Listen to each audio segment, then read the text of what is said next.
Good afternoon, sisters and brothers and others. My name is Dave Bushaw, and I'm running as the independent candidate for United States Congress in Iowa's 2nd Congressional District. I'm a lifelong musician. I'm a squash farmer, one of the youngest first-generation farmers in the United States. I'm a longtime community organizer. I'm a labor unionist, and I'm pissed as hell that I have to be up here today. We live in a society where the top 0.1% controls more wealth than the bottom 92% combined. And in that, $40 trillion in debt. Most Americans can't afford a $500 unexpected expense, and healthcare is more expensive than it's ever been. That's not freedom, that's failure, and I want freedom, damn it! Let me tell you a little bit about what brought me here today. In America's 250-year history, less than 2% of Congress has ever been from the working class. I want Congress, I want the halls of Congress to be filled with working people, not panders and promise breakers. Do we agree, sisters and brothers?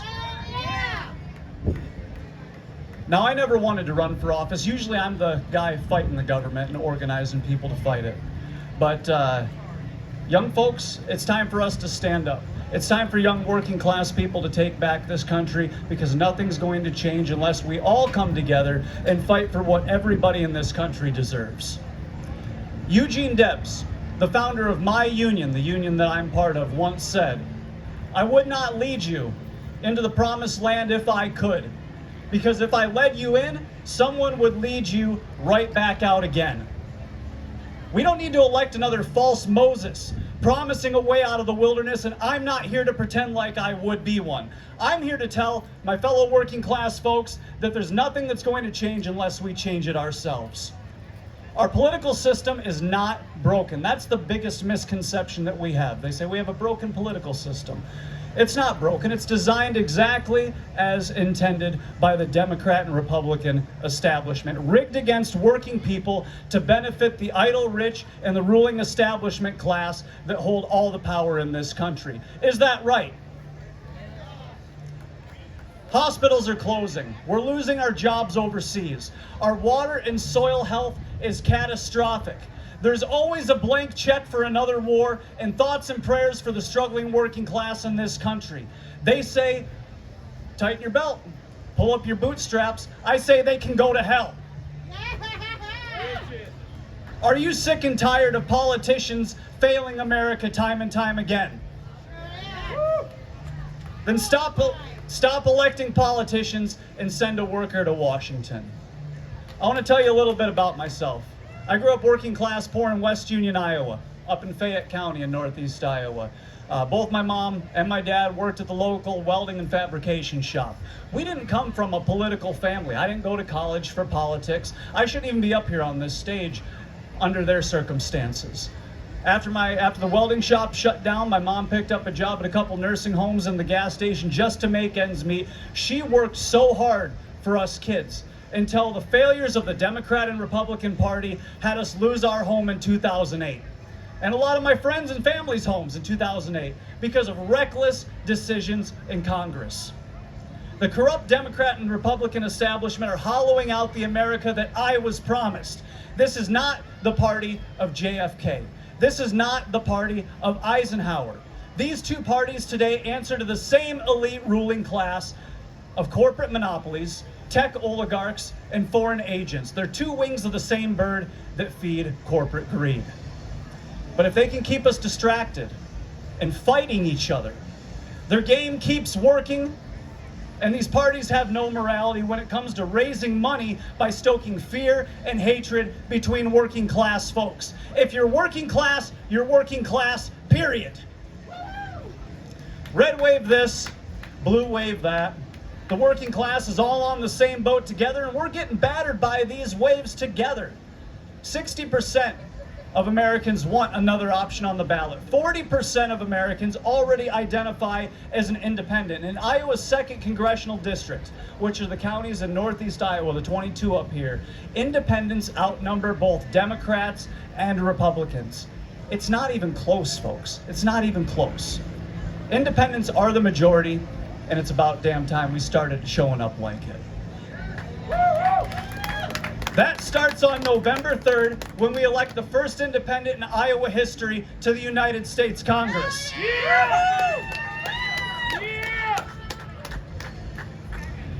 I want freedom for working people in Iowa and across America from a system that keeps us fighting our neighbors over culture wars and convoluted ideologies while the ruling elite class gets richer and richer off of my money and your money. And let me be very clear so the Democrat and Republican Party establishment can hear me. I refuse to go to war with my neighbor. The hard truth, folks, is that this freedom isn't going to be won within the corrupt two-party establishment.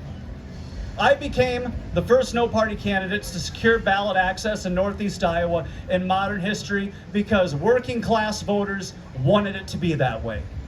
Our campaign didn't have party infrastructure in all 22 counties that we could lean on, and we didn't have the nearly $1.4 million that the Democrat and Republican candidates spent to get on the ballot.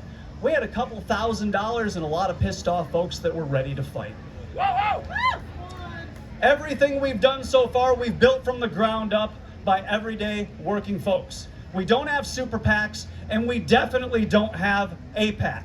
We didn't inherit party machines or an army of political insiders to buy our way onto the ballot. We forced ourselves through the door into a place where working class folks aren't normally allowed, and we're not asking for permission for the seat at the table, we're taking it. Yo, bet! While the media often fixates on enormous amounts of money raised and spent by these candidates in the Democratic and Republican Party, which I find more disgusting than impressive, we're showing that working class poor folks can build infrastructure and run a strong campaign without money backing. That's called fiscal responsibility, and it's a foreign concept to most politicians. But I'm gonna need your help if we're gonna win on November 3rd. If you believe in banning foreign corporations from buying up Iowa's farmland, if you believe in right to repair, and that America's water quality is a national security issue that should be addressed through a federal jobs guarantee to fix our water infrastructure in this country, I am your candidate for agriculture and the environment. If you believe that universal health care is an American guarantee to all American citizens, I am your candidate for health care. If you believe in the right for all workers to unionize and strike, including postal workers, including the railroad workers, and you're tired of seeing Democrats pretending to be the champions of labor, I am your candidate for the union.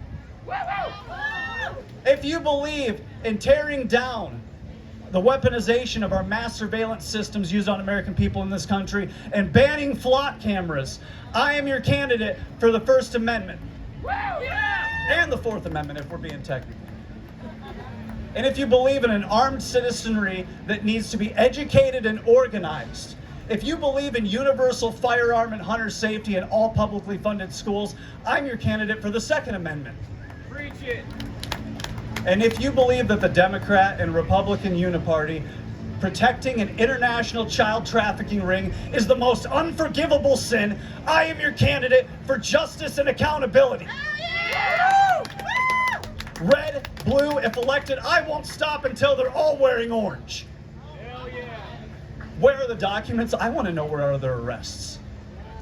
If you're ready for a moment that you're meant to be part of, I'm going to need your help, and I need you to sign up to volunteer and donate at davebushaw.com. If you're not in my district, even if elected, the decisions that I make in Congress are going to affect all of Iowa and folks across this country. We're starting in Iowa's 2nd District and with Michael Bridgeford in District 1, but we're not stopping there. We're building a movement, and my final promise to you is that my one and only loyalty lies with the working class, period. Thank you, and I want to open it up to some questions. All right, who's got some questions? We've got Johnny here. He's got a microphone. Just raise your hand. No questions. This is going to be easy. Oh, here we go. Here's a question.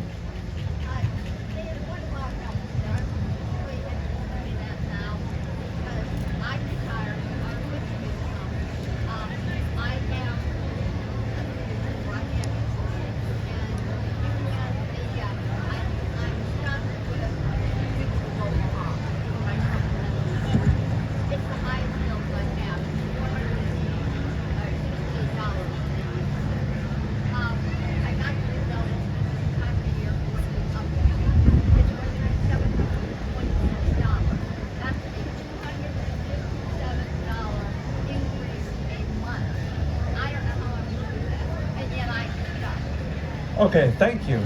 So we've got a question from the front of the audience here. We've got what was your name? Jerry. Jerry. We got Jerry here.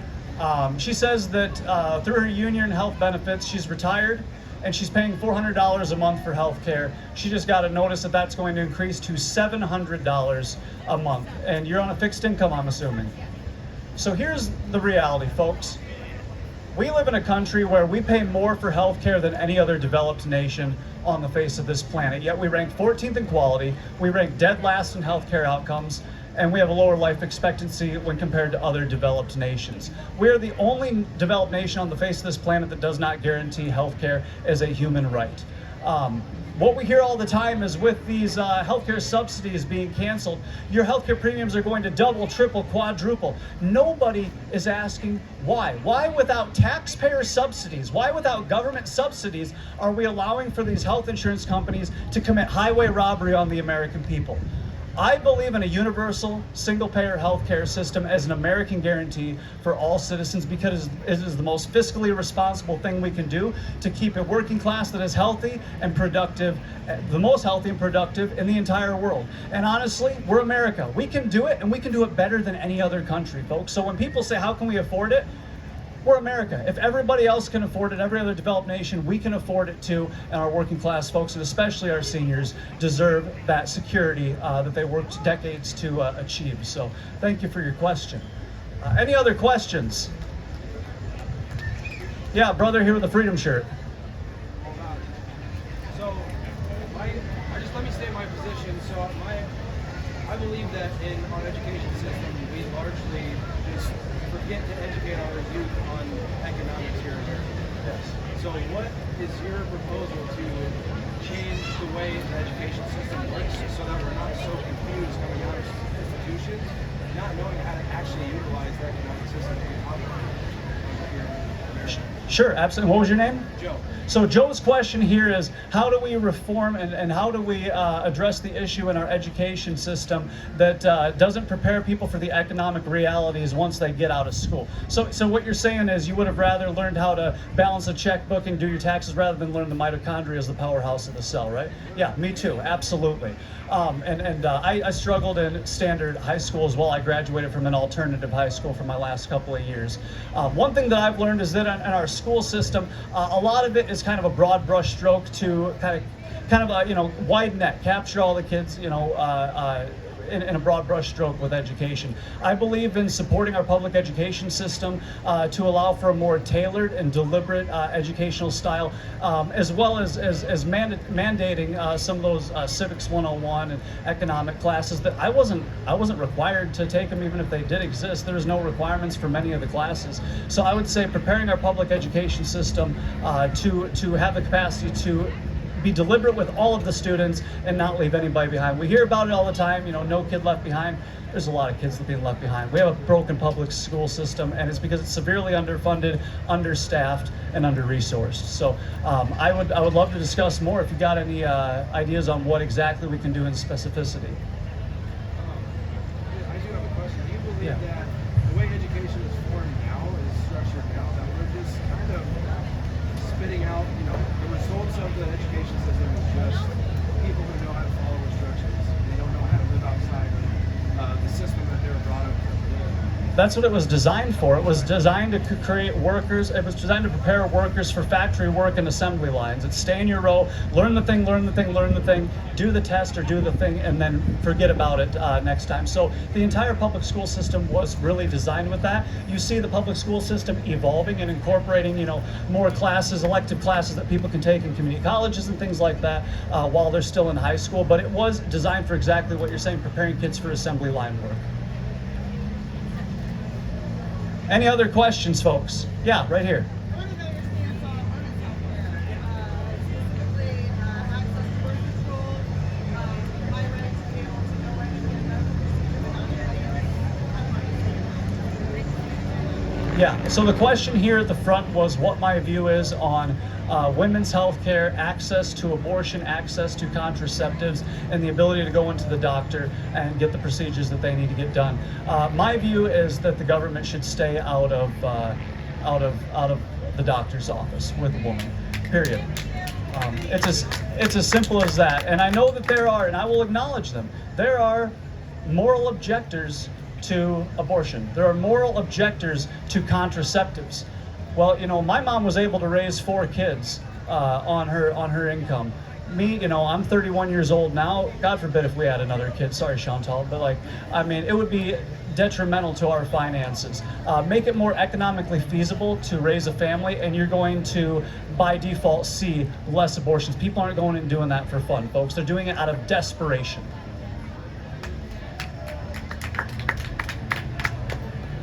All right, any more questions? We got about 4 minutes left, 3 minutes left. We can probably do one more question. I'll take a real hard one. Yeah, friend. Yeah, my view on artificial intelligence and data centers. Yeah, so this is a tough one, folks. I don't see data centers slowing down anytime soon. I was in Elkader, Iowa, and I was at a Planning and Zoning Commission meeting. And it was a room of about 200 people, and there were 7 Planning and Zoning Commissioners that were sitting up there trying to figure out what to do.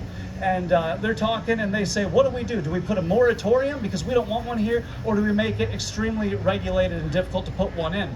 And one of them said to me, Dave, what are some of your thoughts on it? I said, well, if you go with a moratorium, chances are that because of the Department of Justice has already set up an AI litigation task force where data center companies are suing communities that are putting moratoriums in place, you're going to have to hire an attorney in DC to fight your battles up there, and that's going to be cost on the taxpayers. If you make it extremely difficult, you're going to end up running into problems with unfair business practices, singling out this industry over other industries that are attempting to enter into your community. Either way, you're screwed. What we need is a federal guiding principle, the same way that we did when we decided that we were going to land on the moon. When we decided on the space shuttle, we decided as a nation that we're going to go to space, and we did it.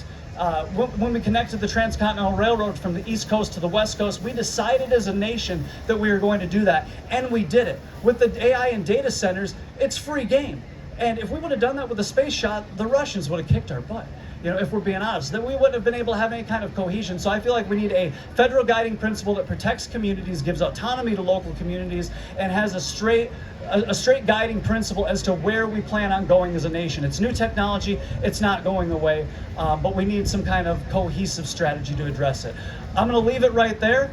I hope I answered folks' questions. You can go to davebushaw.com or follow me at Dave Bushaw for Congress online. I hope to earn your trust and support. And one thing I will end by saying, we are building a movement, folks. This doesn't stop in 2026. I've been organizing for 15 years. I've built 2 successful organizations throughout my life, and I intend on starting here in the 2nd District, but we are going to build an independent movement here in Iowa, in all districts and across this country, 2028, 2030, and 2032. That's a promise. Thank you.